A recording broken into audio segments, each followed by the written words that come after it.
আপনারা হয়তো নিশ্চয়ই বুঝতে পারছেন ভিডিও লেয়ার দেখে ভিডিও কি নিয়ে আজ হতে চলেছে।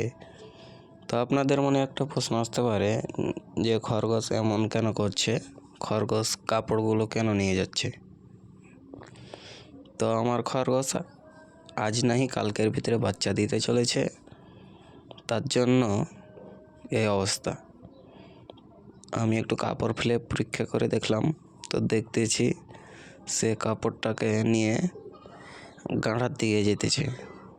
দেখলাম গাঁড়া খুঁড়েছে অনেকখানি, সে গাঁড়াতে গিয়ে কাপড়টা সুন্দর করে বিছিয়ে চলে আসতেছে।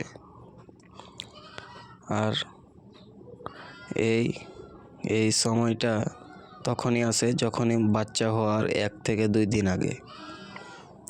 তাই যারা যারা খরগোশ পুষতে ইচ্ছুক তারা এইভাবে ভিডিও দেখে খরগোশ পুষতে পারেন।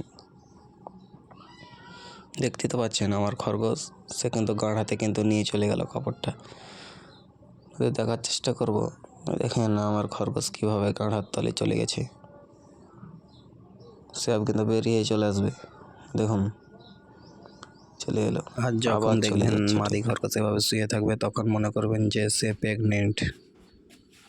যেটা বলছিলাম, আমার এই নর খরগোশ খালি খায় দায় আর শুয়ে থাকে, এর কোনো আর কাজ কামই নাই।